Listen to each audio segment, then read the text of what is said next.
नमस्कार। सत्यम शिवम सुंदरम जीके में आपका हार्दिक स्वागत है, अभिनंदन है।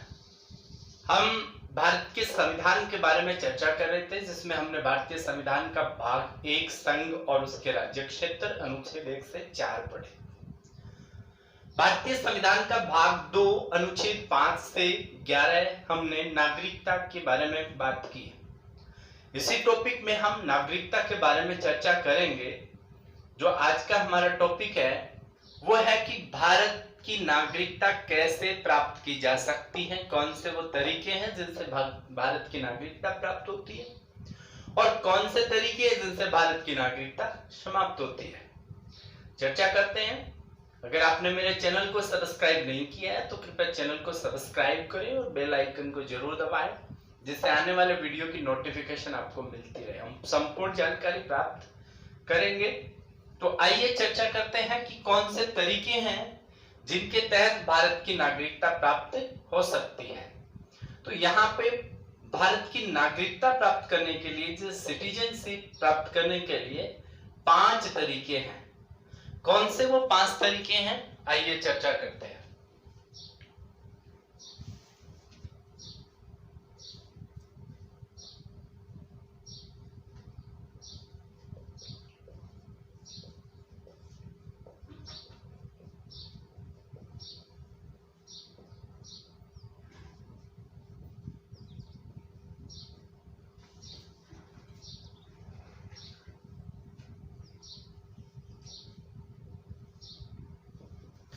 तो कौन से 5 तरीके हैं? ये 5 तरीके हैं जिनके द्वारा भारत की नागरिकता प्राप्त की जा सकती है। पहला है जन्म से नागरिकता, सिटीजनशिप बाय बर्थ। सबके बारे में पढ़ेंगे। जन्म से नागरिकता। दूसरा वंश से नागरिकता, सिटीजनशिप बाय डिसेंट। पंजीकरण के द्वारा, रजिस्ट्रेशन के द्वारा, सिटीजनशिप बाय रजिस्ट्रेशन। देशीयकरण के द्वारा नागरिकता, सिटीजनशिप बाय नेचुरलाइजेशन। आपको ये पता होना चाहिए कि 5वां जो नागरिकता प्राप्त करने का तरीका है वो है कि राज्य क्षेत्र द्वारा अर्जन नागरिकता, citizenship by administration by land. किस प्रकार से ये 5 तरीके हैं कि जन्म से कैसे नागरिकता प्राप्त होती है, वंश से, पंजीकरण से, देशीयकरण से और राज्य क्षेत्र के द्वारा कैसे नागरिकता प्राप्त होती है, उसके बारे में पढ़ेंगे। पहली बात है कि जन्म से नागरिकता। अब जन्म से नागरिकता से क्या तात्पर्य है, आप लोग देख रहे हैं। पहला जो प्रकार है कि जन्म से किस व्यक्ति को नागरिक माना जाएगा। भारत में 26 जनवरी 1950 के बाद कोई व्यक्ति, उसके माता पिता अगर उसके बाद भारत में जन्मा है तो उस व्यक्ति की स्वतः ही जन्म से नागरिकता है। क्योंकि 26 जनवरी 1950 को जो भारत का संविधान लागू हुआ, उस दिन के बाद से अगर कोई व्यक्ति या उसके माता पिता अगर भारत में जन्मे हैं तो उस व्यक्ति को भारत की नागरिकता प्रदान की जाएगी, अर्थात वह व्यक्ति जन्म से ही नागरिक माना जाएगा।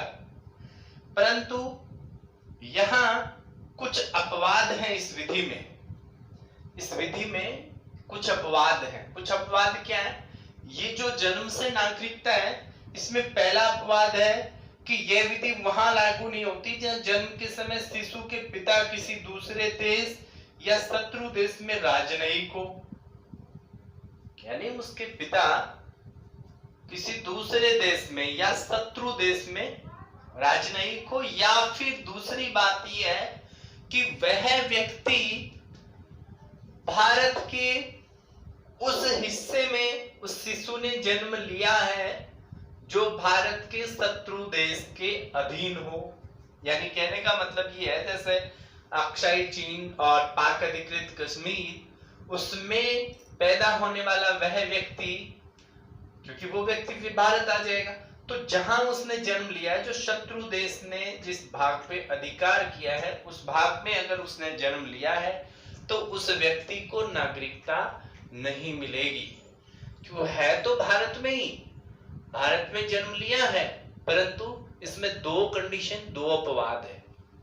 कि किसी व्यक्ति या उसके माता पिता 26 जनवरी 1950 के बाद जन्मे हैं, भारत में है, तो ऐसे कंडीशन में वो जन्म से ही भारत का नागरिक माना जाता है, 2 अपवादों को छोड़ करके। यानी उसके पिता शत्रु या विदेश में राजनयिक, और दूसरा कि शत्रु के अधिकृत क्षेत्र में अगर उस व्यक्ति ने जन्म लिया है तो। दूसरा वंश से नागरिकता, वंशानुगत। वंशानुगत में माता से और पिता से। अगर किसी व्यक्ति की माता या पिता, इसमें भी कई बातें हैं अपन चर्चा करेंगे, किसी व्यक्ति के माता या पिता में से कोई एक व्यक्ति भारत का नागरिक है और उसकी संतान उसे भारत का नागरिक माना जाएगा, ये वंशानुगत दूसरा प्रकार है। भारत के बाहर किसी देश में 26 जनवरी 1950 को या उसके बाद जन्म लेने वाला व्यक्ति भारत का नागरिक हो सकता है यदि उसके जन्म के समय उसके पिता, इस शर्त ध्यान रखनी है कि वंश से नागरिकता यानी जन्म के समय उसके माता या पिता में से कोई एक व्यक्ति भारत का नागरिक हो, वंश से नागरिकता। इसमें भारत में एक और महत्वपूर्ण बात यह है कि इसमें जो माता से नागरिकता है, माता से नागरिकता के संदर्भ में जो वंशानुगत में हम बात कर रहे हैं कि माता से नागरिकता के संदर्भ में जो नागरिकता संशोधन अधिनियम 1992 जो बनाया गया, हम पढ़ेंगे 8 बार इसमें नागरिकता से संबंधित संशोधन पहले हो चुका था, अभी वर्तमान में एक बार और हुआ है। तो ये जो है ये 1992 में जो नागरिकता संशोधन अधिनियम आया था, 1992 नागरिकता संशोधन अधिनियम 1992, उसके तहत माता के जो है भारत की नागरिक है अगर माता बच्चे के जन्म के समय, तो उस व्यक्ति को माना जाएगा। तो पूछा जा सकता है कि माता के द्वारा नागरिकता के आधार पर किस बच्चे को कैसे, किस संशोधन अधिनियम के तहत, तो 1992 के तहत। इसके अलावा 3 दिसंबर 2004 के बाद भारत के बाहर जन्मा कोई व्यक्ति वंश के आधार पर भारत का नागरिक नहीं हो सकता यदि, ध्यान देना, ये तो माता के वंश के आधार पर भारत के जो नागरिकता संशोधन अधिनियम 1992 की बात करें, इसमें एक और अपवाद है जिसके बारे में हम बात करेंगे। 3 दिसंबर 2004, 3 दिसंबर 2004 के बाद उस व्यक्ति को भारत का नागरिक नहीं माना जाएगा जिस व्यक्ति ने 3 दिसंबर 2004 के बाद भारत की जो राजनयिक संस्था है वहां पर अपना रजिस्ट्रेशन, पंजीकरण नहीं कराया है, तो उस व्यक्ति को भारत का नागरिक वंश के आधार पर नागरिकता नहीं दी जाएगी। 3 दिसंबर 2004 के बाद भारत के बाहर जन्मा व्यक्ति वंश के आधार पर भारत का नागरिक नहीं हो सकता। कौन सी कंडीशन में नहीं हो सकता वंश के आधार पर? उस कंडीशन में यदि उसके जन्म के 1 वर्ष के भीतर, 1 वर्ष के भीतर अगर उसने अपना रजिस्ट्रेशन नहीं कराया है तब। अगर हम बात करें तीसरी, ये तो जन्म के आधार पर जन्मजात ही हो गया कि वह भारत का नागरिक है, दूसरा कि माता पिता या खुद जो वंशानुगत उसको नागरिकता के अधिकार प्राप्त हो रहे हैं, तो ये हो गया, अपवाद हमने पढ़े। तीसरा है पंजीकरण के द्वारा नागरिकता की, रजिस्ट्रेशन करवा सकते हैं भारत का नागरिक बनने के लिए। तो ये जो पंजीकरण के द्वारा नागरिकता है, ऐसा व्यक्ति जो भारत का नागरिक नहीं है तो वह व्यक्ति भारत की नागरिकता कैसे प्राप्त करेगा? तो तीसरा इसमें जो फॉर्मूला है कि वह व्यक्ति रजिस्ट्रेशन करवा ले, अपना पंजीकरण करवा ले, नामांकन उसमें भारत की नागरिकता सूची में करवा ले। तो इसमें यह है कि वह व्यक्ति, भारत में जन्म लेने वाला कोई व्यक्ति भारत के नागरिक के रूप में पंजीकृत होना चाहता है, तो उसे लगभग 5 से 7 वर्ष, पहले हम बात करेंगे इसमें 6 माह की अवधि थी, 5 से 7 वर्ष वो व्यक्ति भारत में रहना चाहिए। कितने? 5 से 7 वर्ष। वो व्यक्ति भारत में रहने का प्रमाण पत्र देगा कि मैं 5 से 7 वर्ष से भारत में रह रहा हूं। तो ऐसी कंडीशन में उस व्यक्ति को रजिस्ट्रेशन के द्वारा, पंजीकरण के द्वारा भारत की नागरिकता दे दी जाएगी। इसके अलावा हम बात करें कि ये जो 5 से 7 वर्ष की अवधि, जो पहले 6 माह की अवधि थी, इस 6 माह की अवधि को जो नागरिकता संशोधन अधिनियम 1986 में, जो नागरिकता संशोधन अधिनियम है, उसमें 6 माह की अवधि को बढ़ा करके 5 से 7 वर्ष कर दिया गया है। तो जो तीसरा तरीका है वो है पंजीकरण के द्वारा। अब भारतीय मूल के व्यक्ति जो अविभाजित भारत से बाहर, ये पंजीकरण के द्वारा किन व्यक्तियों को भारत की नागरिकता मिलेगी? उन व्यक्तियों को मिलेगी जो भारतीय मूल के वो व्यक्ति जिनको जन्म से या वंश के आधार पर नागरिकता उनको प्राप्त नहीं हुई है, तो वो व्यक्ति पंजीकरण के द्वारा करवा सकते हैं नागरिकता। और विवाह करने वाली स्त्रियां वो स्त्रियां जो भारतीय नागरिकों के साथ में विवाह करवा लेती हैं, या भारतीय नागरिकों के अल्पवयस्क जो बच्चे हैं उनको हम भारत की नागरिकता दे सकते हैं पंजीकरण के आधार पर। परंतु उसमें क्या होना चाहिए कि पहले 6 माह की अवधि थी, अब 5 से 7 वर्ष की अवधि उसमें रहनी चाहिए। तो 3 प्रकार हो गए कि पहला जन्म के आधार पे, कैसे? वंश के आधार पे, पंजीकरण के आधार पे। चौथा जो तरीका है देशीयकरण के द्वारा नागरिकता। देशीयकरण के द्वारा नागरिकता कैसे प्राप्त की जा सकती है, हम पढ़ेंगे इसमें।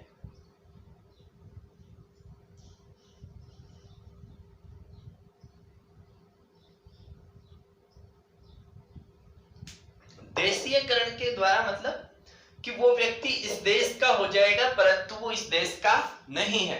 अर्थात जो विदेश का नागरिक है, विदेशी व्यक्ति, वो अपना पंजीकरण करवाएगा और पंजीकरण किस आधार पर करवाएगा, क्या क्या उसकी शर्तें रहेंगी, तो वो देशीयकरण के आधार पर वो अपनी नागरिकता प्राप्त कर सकता है।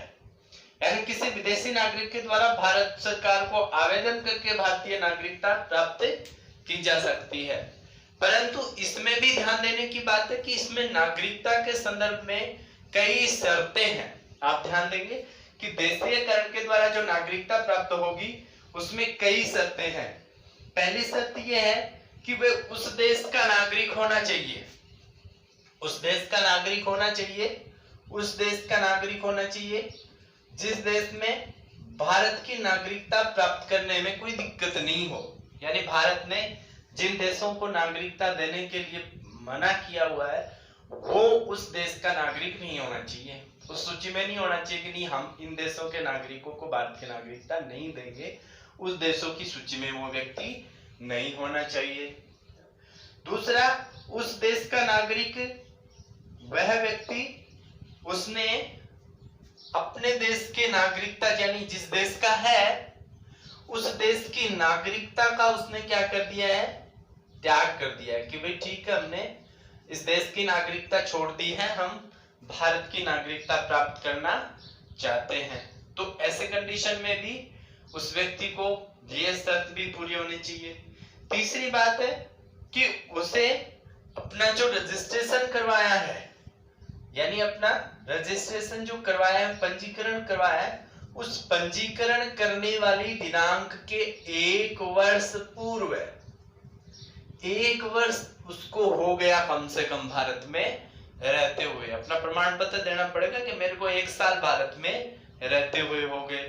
तो देशीयकरण के द्वारा नागरिकता में ये 3 शर्तें। उसके अलावा चौथी शर्त यह है कि वह व्यक्ति उसने पूर्ण आयु प्राप्त कर ली हो, सक्षम हो, स्वच्छ चित्त का हो और उसका स्वभाव जो है वो राष्ट्र प्रेम वाला होना चाहिए, भारत के प्रति श्रद्धा रखने वाला।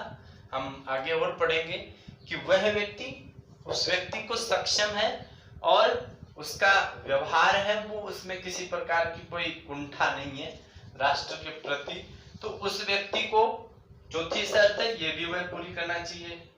पांचवी शर्त क्या है? पांचवी शर्त ये है कि उसे जो संविधान की जो भाषाएं हैं, भारत के संविधान में जो मूल संविधान में जो 22 भाषाएं थी, हम बात करेंगे इसमें, चर्चा करेंगे भाषाओं के संदर्भ में। तो भारतीय संविधान में वर्णित जो भाषाएं हैं उन भाषाओं में से, संविधान की भाषाओं में से उसे किसी एक भाषा का ज्ञान होना चाहिए, जानकारी होनी चाहिए।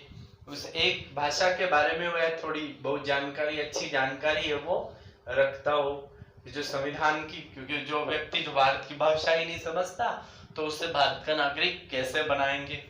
और एक और महत्वपूर्ण जो बात है वो है कि राष्ट्र के प्रति सकारात्मक भाव रखने वाला और निष्ठा रखने वाला व्यक्ति होना चाहिए, और इसका उसे शपथ पत्र देना पड़ेगा कि मैं भारत के प्रति निष्ठा रखूंगा, संविधान के प्रति निष्ठा रखूंगा, संविधान की बात मानूंगा और मैं भारत के प्रति किसी प्रकार का दुर्व्यवहार नहीं करूंगा। ये कंडीशन अगर उसने पार की है तो उसके बाद में उस व्यक्ति को देशीयकरण के द्वारा नागरिकता दी जा सकती है, किसी विदेशी नागरिक को।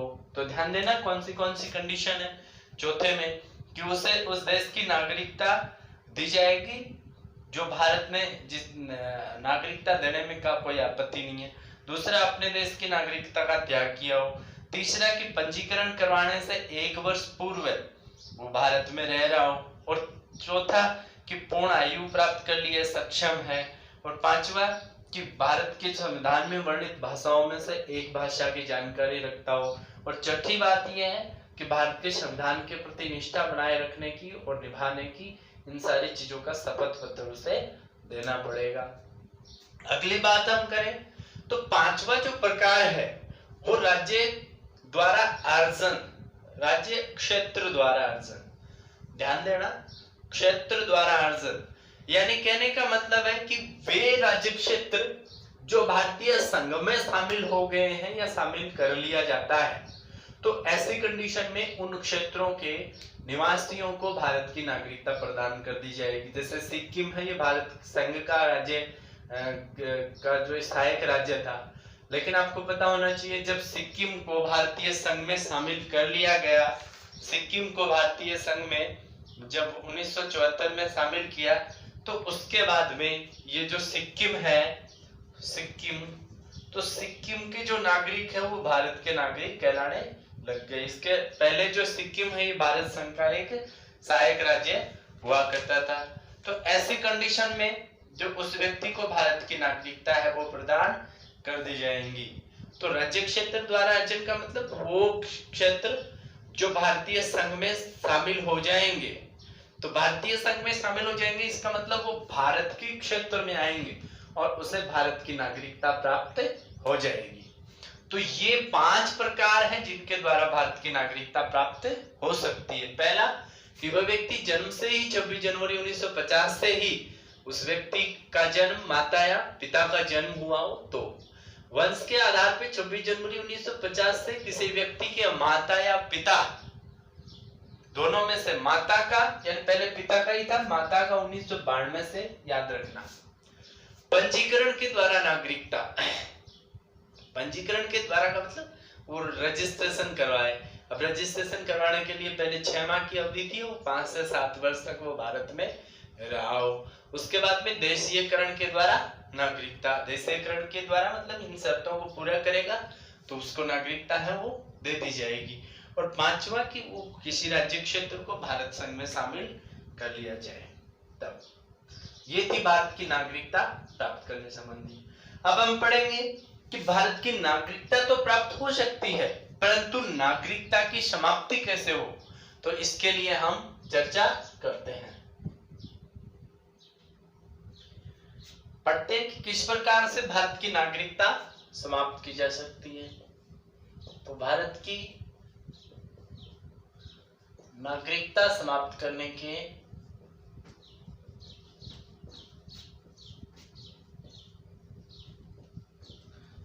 3 तरीके। कितने तरीके हैं? 3 तरीके। 3 तरीकों से भारत की नागरिकता समाप्त की जा सकती है। हम पहले भी चर्चा कर चुके हैं पहला है परित्याग, कि उसने क्या कर दिया है, परित्याग कर दिया, किस चीज का, नागरिकता का। दूसरा है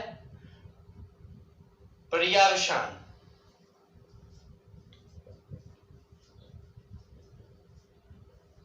और तीसरा है कि उसकी नागरिकता को हम लोग उसकी नागरिकता से वंचित कर सकते हैं।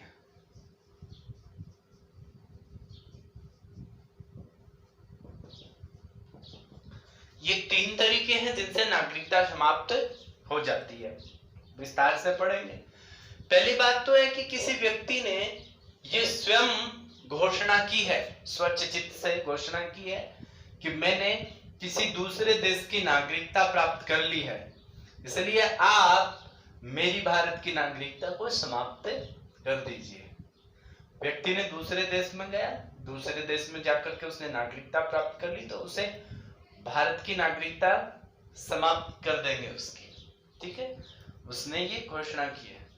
दूसरा है कि उस व्यक्ति ने दूसरे देश की नागरिकता प्राप्त कर ली है, किसी व्यक्ति ने विदेशी नागरिकता प्राप्त कर ली है, या विदेशी व्यक्ति उसने भारत की नागरिकता वो छोड़ दिया, अपने देश चला गया, तो ऐसे कंडीशन में उसकी नागरिकता स्वतः ही समाप्त हो जाएगी। घोषणा नहीं की है, उसने त्यागा नहीं है, नागरिकता है उसकी, परंतु सरकार को पता चल गया कि भाई, भारत सरकार को पता चल गया कि इसे दूसरे देश की नागरिकता भी है, भारत की नागरिकता भी है, तो ऐसे कंडीशन में उसकी नागरिकता की समाप्ति हो जाएगी। तीसरा है कि वो व्यक्ति जिसने परित्याग भी नहीं किया, दूसरे देश के नागरिकता भी नहीं है, परंतु फिर भी उसे भारत की नागरिकता से वंचित कर सकते हैं। ऐसी कौन सी कंडीशन है जिसमें उस व्यक्ति को वंचित कर सकते हैं? ऐसा भारतीय नागरिक जो पंजीकरण के द्वारा बना है, केंद्र सरकार के आदेश के द्वारा उसको नागरिकता से वंचित किया जा सकता है। सामान्य परिस्थितियों में उसे वंचित नहीं किया जाएगा। इसके लिए उसे कुछ जो महत्वपूर्ण जो उसके द्वारा काम किए जाएंगे जो कि भारत के खिलाफ होंगे। यानी कौन सी कंडीशन है जिनके द्वारा वंचित किया जा सकता है? पहला कि उस व्यक्ति को जो संविधान के प्रति